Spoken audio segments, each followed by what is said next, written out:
علماء باوقار، حفاظ کرام، ائمہ اعظام، حاضرین بزم، السلام علیکم ورحمۃ اللہ وبرکاتہ۔ الحمد للہ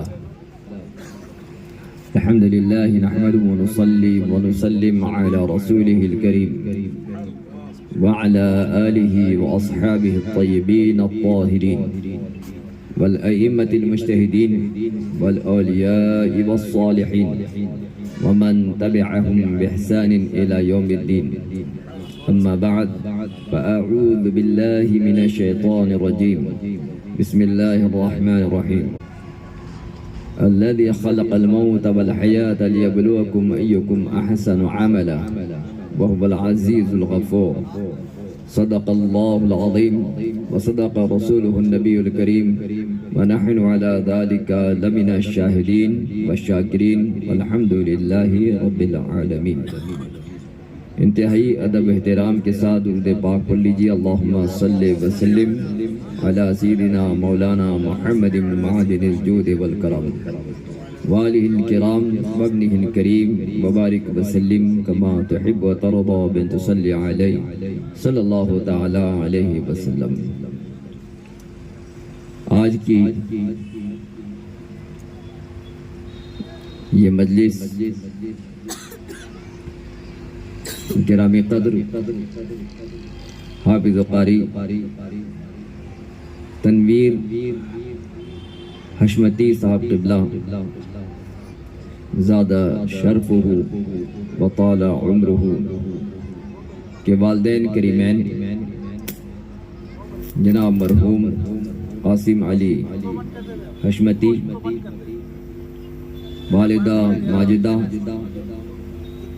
میمون النساء غفرہم اللہ تبارک و تعالی بوسیلۃ نبینا الکریم علیہ افضل الصلاۃ والتسلیم۔ انہوں نے اپنے والدین کریمین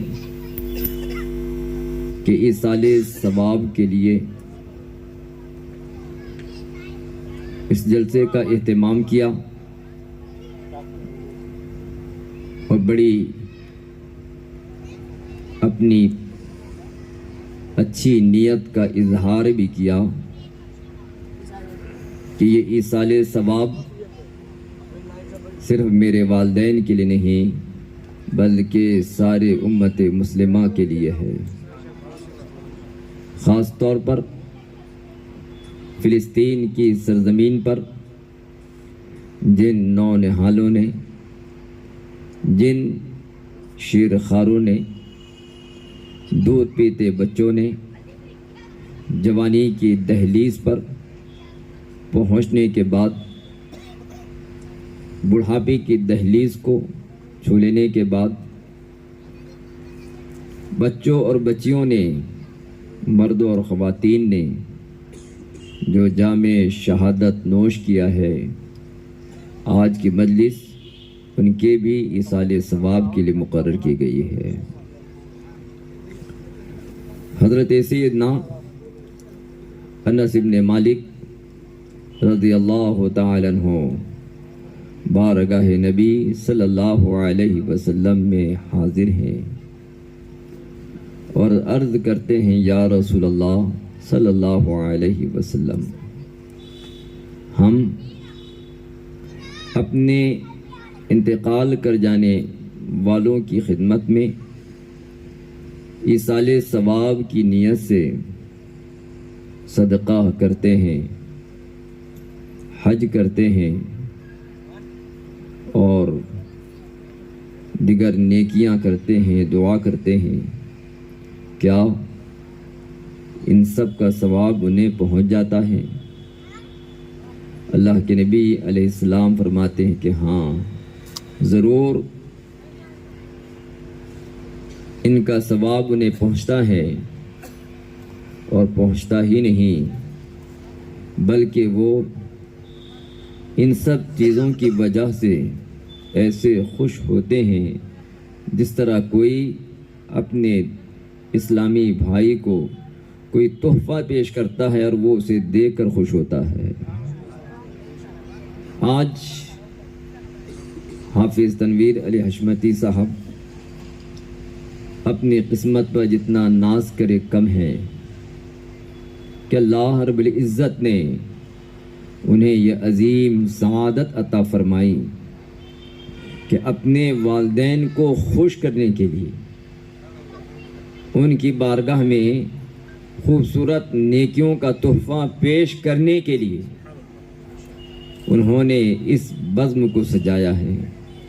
اور یہ کیسی خوبصورت بزم ہے جہاں اللہ کے کلام کی آیتیں پڑھی جا رہی ہے، کتنی خوبصورت بزم ہے جہاں مداحان رسول انتہائی محبت، ادب اور احترام کے ساتھ رسول اللہ کی بارگاہ میں نعت یا اشعار پیش کر رہے ہیں، اور ان سب کا تحفہ وہ ایصال ثواب کی غرض سے اپنے والدین کی خدمت میں پیش کر رہے ہیں۔ ضرور وہ ان سب چیزوں کو پا کر کے خوش ہو رہے ہوں گے۔ حضرت ابن عیینہ روایت کرتے ہیں کہ جنت میں اللہ رب العزت نے ایک بندے کو بڑا عظیم رتبہ عطا فرمایا۔ وہ بندہ بارگاہ الہی میں عرض کرتا ہے، اے میرے مولا، میرے پاس نیکیوں کا اتنا خزانہ تو نہیں تھا، آخر مجھے اتنا عظیم مرتبہ کیوں ملا؟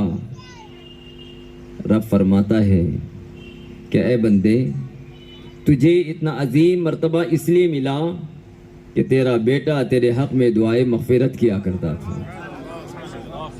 یہ کتنا عظیم جذبہ صادقہ ہے کہ جب ایک بیٹا اپنے والدین کے لیے جب دعائے مغفرت کرتا ہے تو والدین کے مرتبے بھی بلند و بالا ہو جاتے ہیں۔ اللہ رب العزت انہیں جنت میں اور بلند مرتبہ عطا فرماتا ہے۔ ان چیزوں کو پیش نظر رکھتے ہوئے آپ کے دل میں بھی یہی جذبہ ہونا چاہیے، آپ کے دل میں بھی یہی تمنائیں ہونی چاہیے، یہی آرزویں ہونی چاہیے کہ ماں باپ کا ایک پاکیزہ رشتہ اولاد کے ساتھ وابستہ ہوتا ہے، اور یہی اولاد جب اپنے ماں باپ کو استغفار کے ذریعے راضی کرتی ہے تو ان کے مرتبے بلند ہوتے ہیں۔ اور حدیث پاک میں یہ بھی ارشاد ہوتا ہے، صدر الشریعہ بہار شریعت میں نقل فرماتے ہیں کہ اگر کوئی بیٹا ایسا ہو کہ اس کے ماں باپ اس سے ناراض ہو کر کے دنیا سے گئے ہوئے ہوں، اور وہ بیٹا پشیماں ہے، پریشان ہے، اب اس کا دل تڑپ رہا ہے کہ میں نے اپنی دولت کی قدر نہیں کی، میں انہیں ایذا پہنچاتا رہا، میں انہیں تکلیف دیتا رہا، میں انہیں ستاتا رہا، میں کبھی بیوی کی محبت میں اسے ڈانٹتا رہا، کبھی میں اپنے اولاد کی محبت میں اسے تکلیف دیتا رہا، کبھی کچھ بولتا رہا، آخر میں نے اتنی عظیم دولت کو میں نے رائگاں کیا ہوا ہے، اب دل میں خیال آتا ہے میرے ماں باپ کہاں ہیں؟ کہتے ہیں کہ وہ تو اب مٹی کے آغوش میں ہیں، وہ زمین کے اندر ہے، قبر میں ہے۔ اب بیٹا اس کا دل تڑپ رہا ہے، بے قرار ہو رہا ہے، وہ چاہتا ہے کسی طریقے سے اپنے ماں باپ کو راضی کر لیں، روٹھے ہوئے ہیں انہیں خوش کر دیں، اور ایسا خوش کر دیں کہ وہاں وہ بھی خوش ہو جائیں اور میری زندگی بھی بدل جائے۔ نبی فرماتے ہیں جو بندہ اپنے ماں باپ کے لیے دعائیں استغفار کثرت سے کیا کرتا ہے تو اس کے روٹھے ہوئے ماں باپ بھی اس سے راضی ہو جایا کرتے ہیں، اس سے راضی ہو جایا کرتے ہیں۔ الحمدللہ یہ بڑی سعادتیں اور برکتیں والی باتیں ہیں جو اللہ رب العزت کی توفیق سے خاص بندوں کو عطا ہوتی ہے۔ اللہ کریم ان کے والدین کی مغفرت فرمائیں، سارے امت مسلمہ مرحومین مرحومات کی مغفرت فرمائیں۔ آپ دیکھیں کہ آج کے اس مبارک و مسعود موقع پر ہم ذہن میں یہ بھی رکھیں کہ الحمدللہ ہم اہل سنت و جماعت ہیں، اور اہل سنت و جماعت وہ ہیں کہ جن کے دلوں میں اللہ رب العزت نے اپنے محبوب کی محبت عطا فرمائی ہے، ان کے سینے کو عشق رسول کے جلوے سے سرفراز فرمایا ہے، نبی کی محبت کے ساتھ ساتھ اہل بیت سے محبت کا جذبہ بھی ان کے دلوں میں قائم رکھا ہے، اہل بیت سے محبت کے ساتھ ساتھ صحابہ سے محبت کا جذبہ بھی اللہ نے عطا فرمایا ہے، اور جنہیں عطا فرمایا انہیں اہل سنت و جماعت کہا جاتا ہے۔ تو ان کی شان بگڑی ہوئی جماعتوں سے الگ ہوتی ہے، وہ پریشان ہوتے ہیں کہ اگر ہم کچھ ایصال ثواب کریں گے ملے گا یا نہیں ملے گا، ان کو پہنچے گا یا نہیں پہنچے گا، آخر کیا ہوگا؟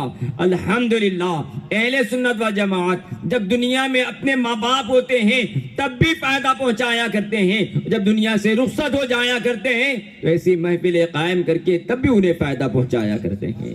اور یہ اولاد کی سعادت مندی بھی ہے کہ وہ اپنے ماں باپ کو جب دنیا میں رہیں تو راضی رکھیں، دنیا سے چلے جائیں تو بھی راضی رکھیں۔ اللہ کے نبی صلی اللہ علیہ وسلم فرماتے ہیں رضا الرب فی رضا الوالدین وسخط الرب فی سخط الوالدین، ماں باپ راضی ہوتے ہیں تو اللہ راضی ہوتا ہے، اور ماں باپ ناراض ہوتے ہیں تو اللہ ناراض ہوتا ہے۔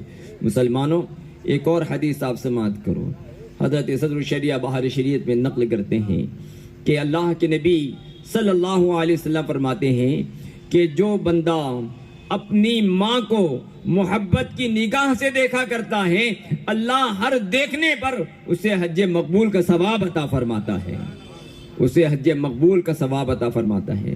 مسلمانوں، یہ وہ عظیم تعلیمات ہیں کہ جس کی بنا پر آج روئے زمین پر سب سے زیادہ ماں باپ سے محبت کرنے والے اگر کوئی ہوتے ہیں تو فضل الہی سے وہ حق کا کلمہ پڑھنے والے مسلمان ہوا کرتے ہیں۔ آج عورتوں کو بھی سمجھنا چاہیے کہ اللہ رب العزت نے انہیں کیسی عزتوں سے سرفراز فرمایا ہے، ان کے اقبال کو کتنا بلند کیا ہے۔ دنیا میں کوئی نہیں ہے جو خواتین کے مرتبے کو اتنا بلند کر دے کہ جو مرتبہ اسلام نے عطا فرمایا ہے۔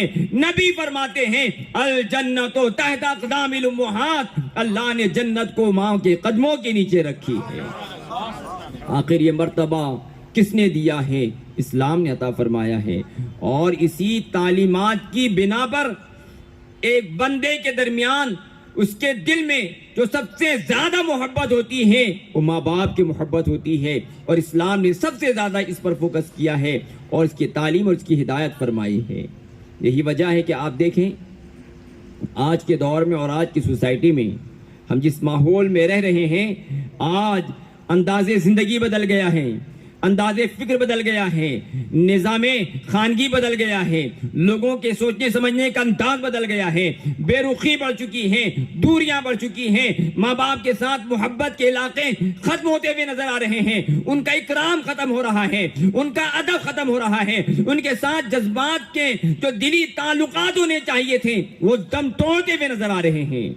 آپ دیکھیے آج ایک ماں باپ بڑی محنت اور مشقت کے ساتھ اپنے بچے کی تربیت کرتے ہیں، ان کو اچھے اسکول میں تعلیم کے لیے بھیجتے ہیں، اس کے بعد اچھے کالج میں ان کو ایڈمیشن کرواتے ہیں، اور زیادہ ان کے پاس دولت ہوتی ہے تو وہ ادر کنٹریز میں ان کو بھیج دیتے ہیں۔ آج آپ پوری دنیا کا سروے کریں تو کتنے وہ لوگ ہیں جو تعلیم کے لیے، جاب کے لیے، بزنس کے لیے ادر کنٹریز چلے جاتے ہیں، اور وہاں کے ماحول میں رس بس جاتے ہیں، اور ادھر بوڑھے ماں باپ اپنے گھر پہ ان کا انتظار کرتے رہتے ہیں، لیکن وہ واپس پلٹ کر آنا گوارا نہیں کرتے۔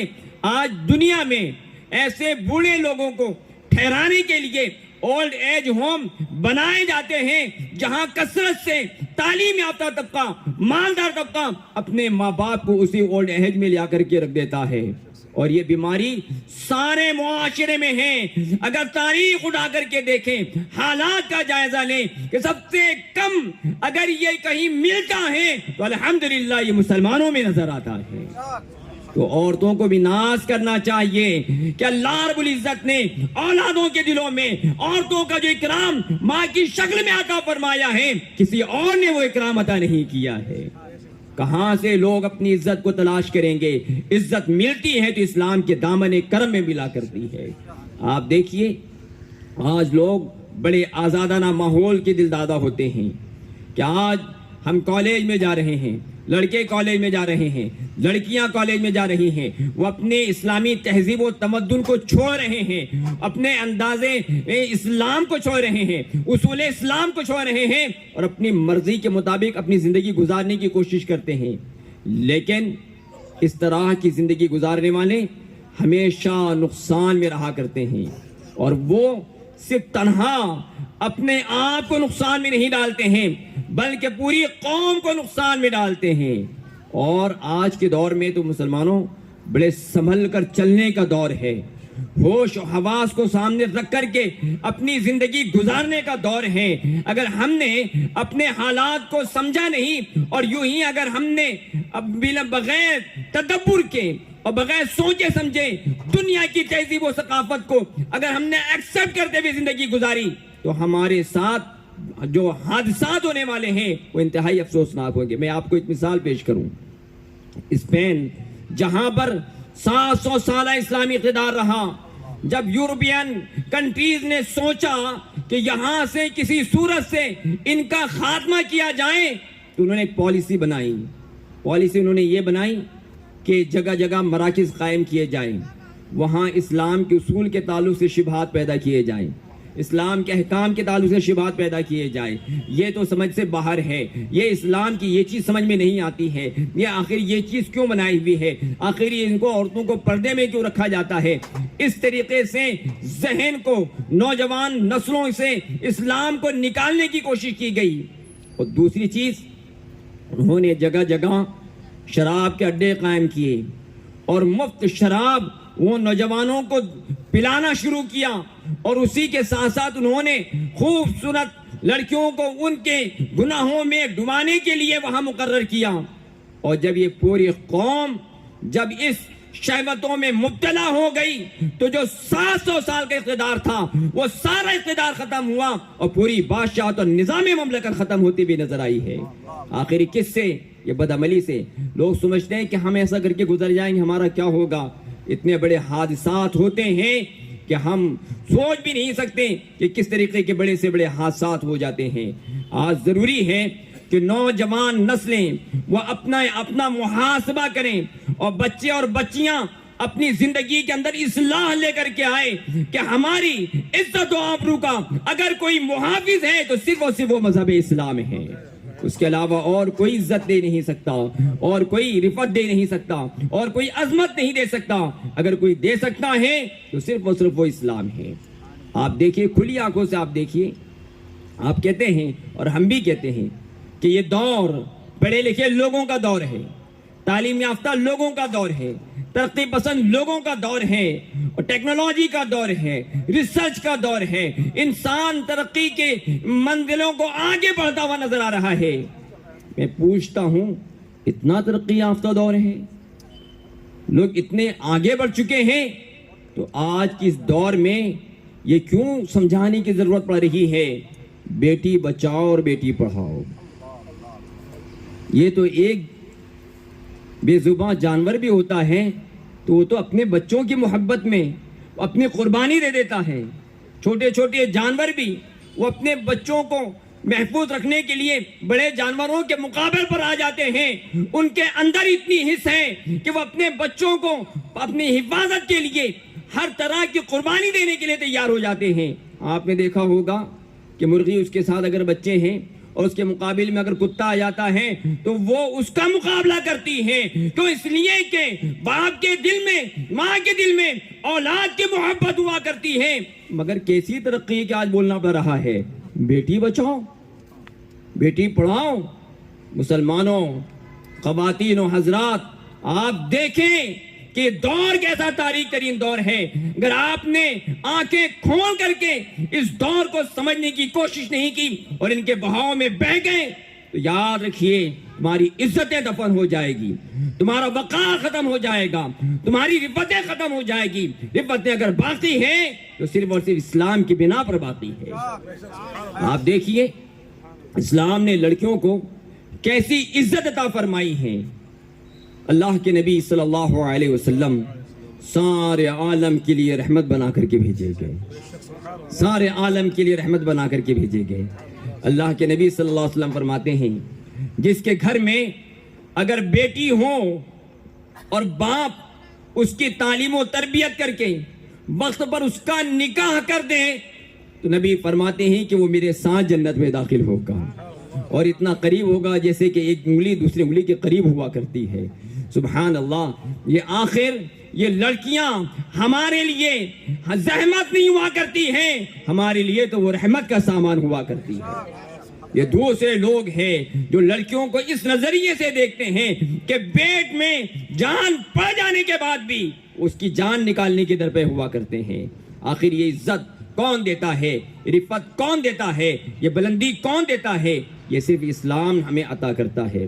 معزز حضرات، اس دل میں جس دل میں رسول اللہ صلی اللہ علیہ وسلم کی محبت آباد ہوگی، الحمدللہ وہ محبت کا صدقہ ہوگا کہ ان کے اہل خانہ بھی محفوظ ہوں گے، اسی رسول اللہ صلی اللہ علیہ وسلم کی عشق کی برکتیں ملے گی، ان کے اولاد بھی پروان چڑھے گی، نیکیوں سے قریب آئیں گے اور عبادتوں سے قریب آئیں گے۔ اور آج کا معاشرہ یہ ہے کہ ہم بہت تیزی سے گناہوں کی طرف بڑھ رہے ہیں، بدعمالیوں کی طرف بڑھ رہے ہیں۔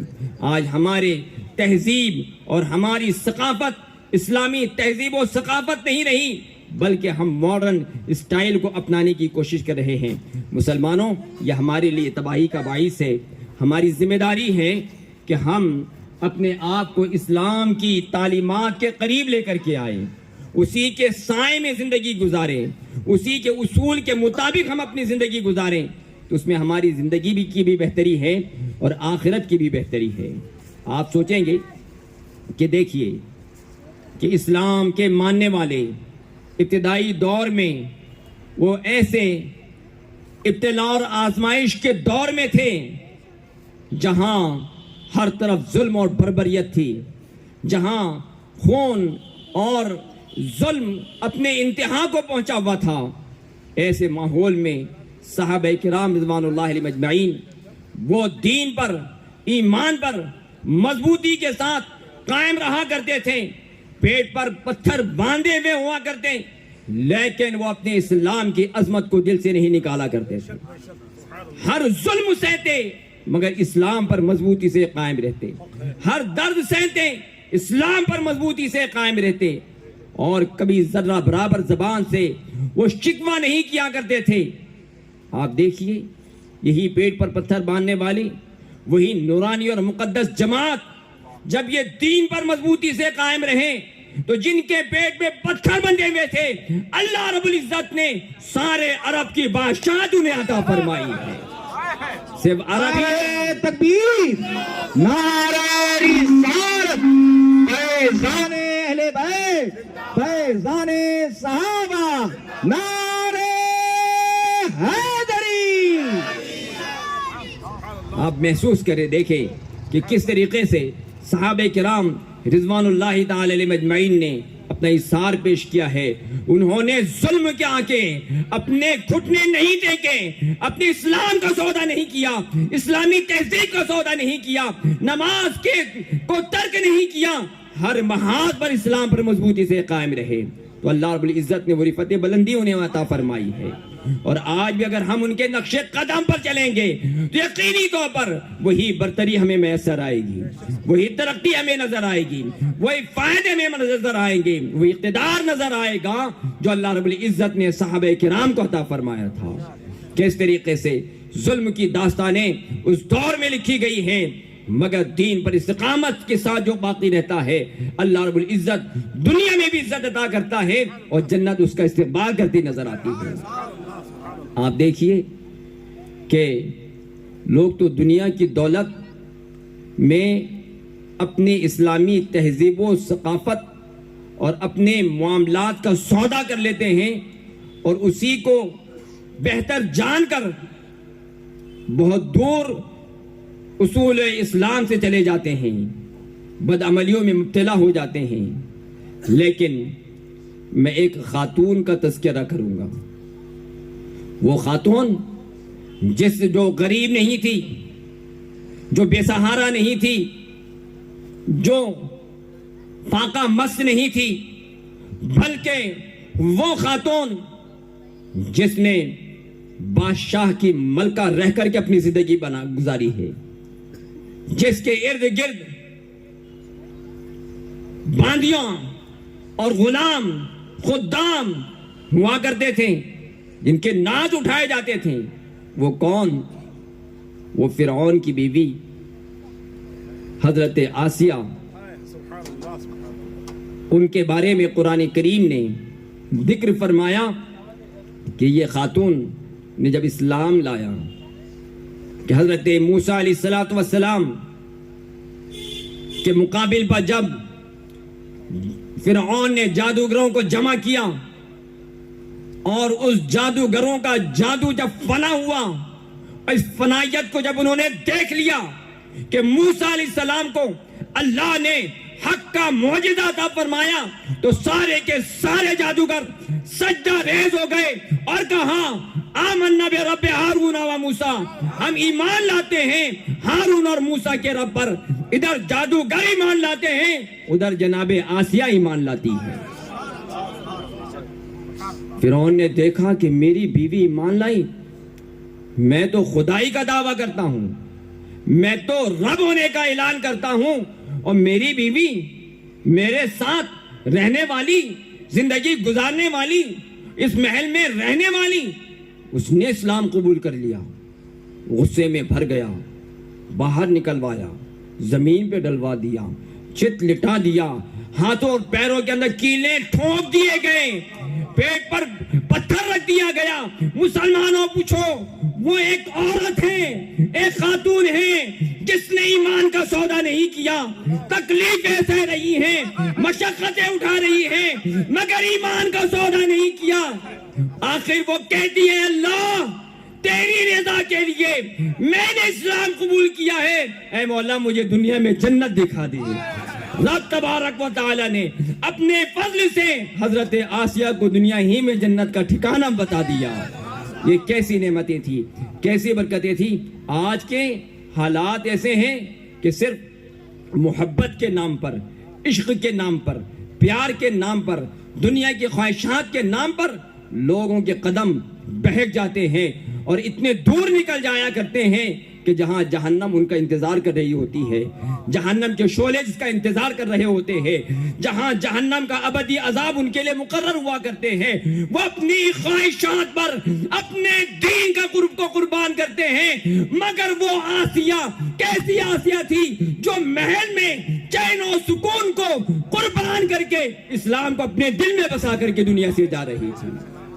یہی جذبہ خیر ہونا چاہیے، اس کا ذکر قرآن نے ذکر کیا ہے۔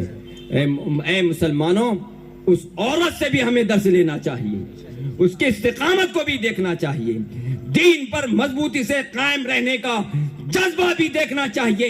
کس طریقے سے اس خاتون کا جذبہ تھا، سب کچھ اس نے تاک دیا، لیکن اسلام کا دامن انہوں نے ہاتھ سے نہیں چھوڑا۔ آپ دیکھیے رسول اللہ صلی اللہ علیہ وسلم کے زمانے میں اسلام پر کیسے مضبوطی کے ساتھ قائم رہا کرتے تھے۔ وہ ہر تکلیف، ہر مشقت کو وہ برداشت کرتے، آزمائش کے راہوں سے وہ گزرتے، لیکن اسلام کا دامن ہاتھ سے نہیں جانے دیتے۔ نبی کون و مکان صلی اللہ علیہ وسلم مکہ میں جلوہ فرما ہیں، گزر رہے ہیں، گزرتے ہوئے دیکھتے ہیں تین اشخاص ہیں، بڑے بے بسی کے ماحول میں ہیں، بڑے تکلیف کے ماحول میں ہیں، بڑے الجھے ہوئے ماحول میں ہیں، اور ان کے اوپر ظلم کے پہاڑ توڑے جا رہے ہیں۔ آخر یہ تین لوگ کون ہیں؟ حضرت عمار رضی اللہ تعالی عنہ، ان کی والدہ ہیں، حضرت سمیہ ہیں، اور ان کے والد حضرت یاسر ہیں، اور ساتھ میں ان کے بیٹے حضرت عمار ہے۔ یہ تینوں ایک ساتھ کھڑے ہوئے ہیں۔ کفار مکہ یہ وہاں ان کو لیے اپنے حصار میں کھڑے ہوئے ہیں اور ان پر ظلم سے کیے جا رہے ہیں۔ کیوں؟ کہ تم نے اسلام کیوں قبول کیا؟ تم نے دلوں سے بتوں کو کیوں نکالا؟ تم بے دین کیوں ہو گئے؟ تم نے محمد عربی کے دین کو کیوں قبول کیا؟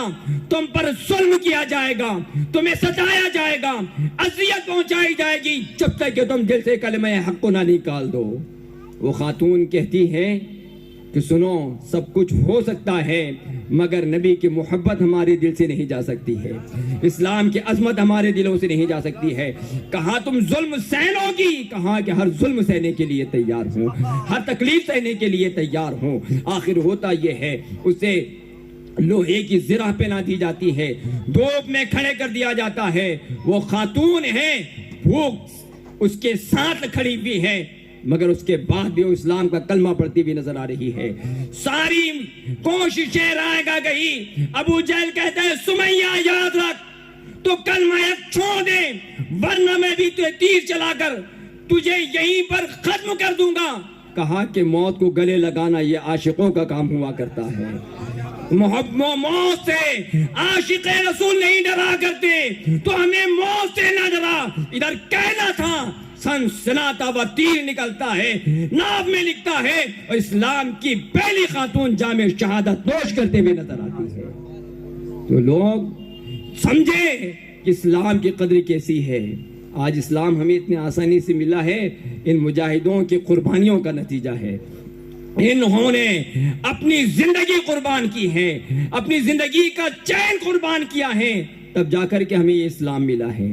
اور اس کے بعد آج ہمارا انداز کیا ہے؟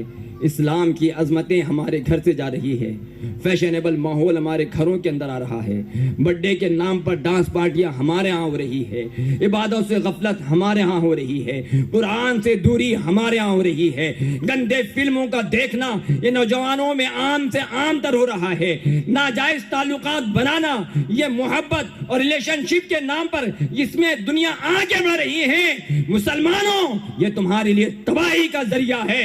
اگر اس بیماری میں مبتلا ہو جائیں گے تو نبی علیہ السلام فرماتے ہیں، حضرت ثوبان کہتے ہیں اللہ کے نبی صلی اللہ علیہ وسلم فرماتے ہیں کہ ایک وقت وہ آئے گا کہ دوسری قومیں تمہیں کچل کر کے رکھ دے گی، ختم کر کے رکھ دے گی، اور تم پر ایسے حملہ آور ہوگی جیسے بھوکے لوگ وہ ان کو کھانے کے پیالے مل جائے تو اس پر ٹوٹ پڑتے ہیں۔ عرض کرتے ہیں یا رسول اللہ علیہ الصلاۃ والسلام، آخر کیا اس وقت ہم بہت کم ہوں گے؟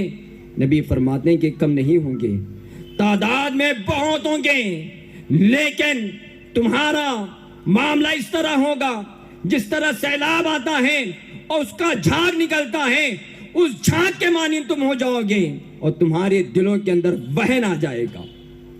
کہا کہ وہن کیا ہے؟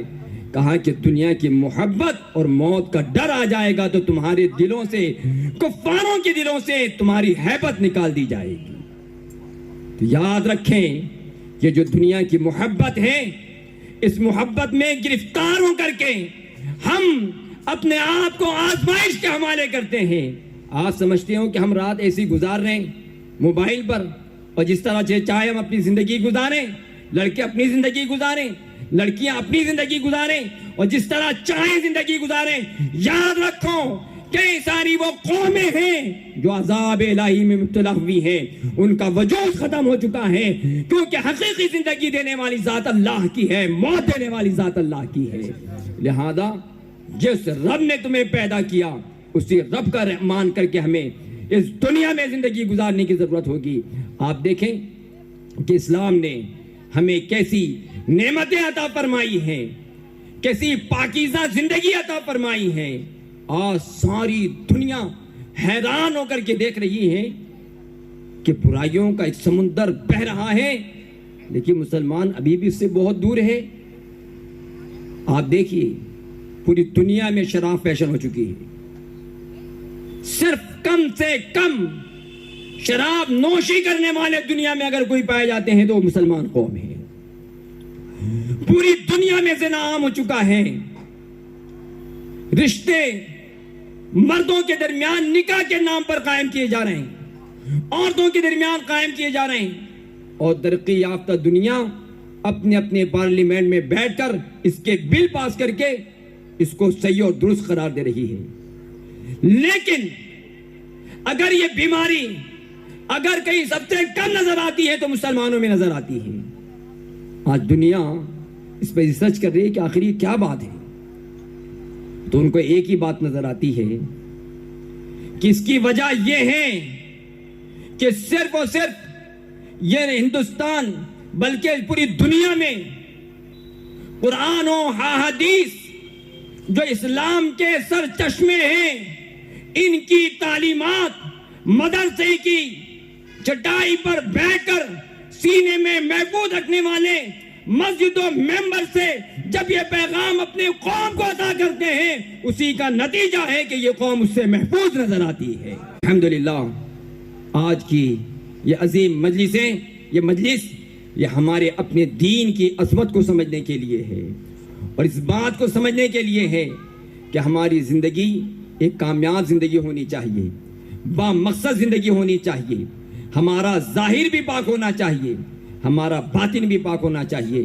اور ہمارے دل میں اہل بیت کی محبت بھی ہونا چاہیے، صحابہ کی محبت بھی ہونی چاہیے، اور اپنے آپ کو نبی کے نام پر قربان کرنے کا جذبہ بھی ہونا چاہیے۔ کیسا جذبہ؟ صحابہ سے پوچھو، نبی کی ذات تو اونچی چیز ہے، نبی کی بات پر صحابہ نے قربانیاں دی ہے، نبی کے ناموس کے لیے اپنی قربانی پیش کی ہے، اور کیسے قربانی؟ اس کی ایک جھلک دیکھیں۔ جب رسول اللہ صلی اللہ علیہ وسلم اپنے کاشانہ اقدس میں ہے اور باہر دشمنان اسلام نے گھیرا تنگ کر دیا ہے، تلواریں میان سے باہریں کہ آخر نبی نکلیں گے اور ہم ایک ساتھ ٹوٹ پڑیں گے، ایسے موقع پر اللہ کے پیارے رسول صلی اللہ علیہ وسلم حضرت مولائے کائنات علی مرتضی رضی اللہ تعالی عنہ سے کہتے ہیں، اے علی تم آج کے رات میرے بستر پر سو جاؤ، اور جب تم میرے پاس کی امانت جو رکھی ہوئی ہے اسے ان کے جن کی امانت ہے سپرد کر کے واپس تم مدینہ آ جانا۔ یہ کہا حضرت مولائے کائنات رضی اللہ تعالی عنہ کا جذبہ محبت دیکھو، باہر پیرے دینے والے تلوار لیے کھڑے ہوئے ہیں، مگر کیسی بے جگری، کیسی محبت کے ساتھ مولائے کائنات اس کو قبول فرما رہے ہیں کہ اے اللہ کے رسول آج میں آپ کے بستر پر سوؤں گا۔ سو بھی گئے۔ حضرت مولائے کائنات کہتے ہیں آج اتنی اچھی نیند آئی، اس سے اچھی کبھی نیند نہیں آئی۔ اللہ اکبر۔ صحابہ کرام رضوان اللہ تعالی علیہ مجمعین نے رسول اللہ صلی اللہ علیہ وسلم کے نام مبارک پر اپنی جان کا بھی نذرانہ پیش کیا، اپنے مال کا بھی نذرانہ پیش کیا، کیونکہ مقصد حیات ہی یہی ہے کہ ہمارے دلوں میں رسول اللہ کی محبت قائم ہو جائے۔ جب یہ محبت قائم ہو جائے گی تو عبادت کی لذتیں بھی ملے گی، تقوی کا مقام بھی ملے گا، پاکیزہ زندگی بھی ملے گی، لیکن یہ عشق جتنا بڑھے گا اتنی برکتیں اس کی نظر آئے گی، اور اس عشق پر اور اسی محبت کا اظہار صحابہ کرام اپنے کردار و عمل سے کرتے نظر آتے ہیں۔ حضرت خالد بن ولید رضی اللہ تعالی عنہ ہے، ایک جنگ ہو رہی ہے، دشمن مقابل پر ہیں، آپ اچانک گھوڑے سے زمین پر تشریف لاتے ہیں اور کچھ تلاش کر رہے ہیں۔ جیسی تلاش کی ہوئی، جس چیز کو تلاش کرنا ہے وہ آپ کو ملی، آپ نے اٹھایا، پہنا، اور اس کے بعد پھر دشمن کے مقابل پر آ گئے۔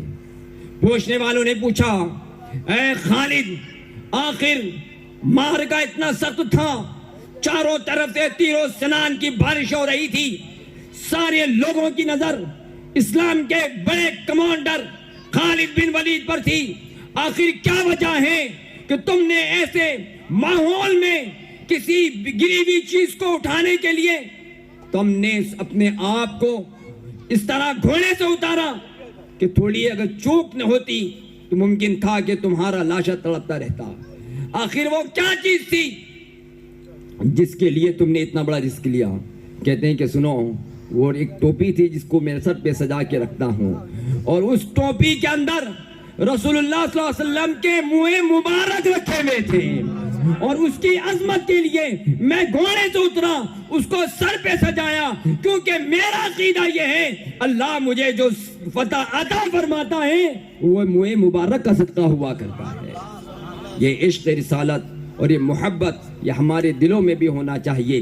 دنیا جانے والی ہے, ختم ہونے والی ہے, اس دنیا میں کسی کو قرار نہیں ہے. بلڈنگ والے ہیں وہ بھی جائیں گے, شو روم والے ہیں وہ بھی جائیں گے, تن پر کپڑا نہیں ہوگا وہ بھی جائیں گے, لیکن اللہ کی بارگاہ میں معزز وہ لوگ ہوں گے جنہوں نے اپنے دلوں کو ایمان سے منور کیا ہے, عمل کی پاکیزگی کے ساتھ وہ جا رہے ہیں, تقوی و طہارت کے ساتھ وہ جا رہے ہیں. اللہ کریم ہم سب کو با مقصد زندگی گزارنے کی توفیق عطا فرمائے. حضرت حافظ تنویر صاحب اللہ کے والدین کریمین کو اللہ رب العزت اپنے جوار رحمت میں جگہ عطا فرمائے.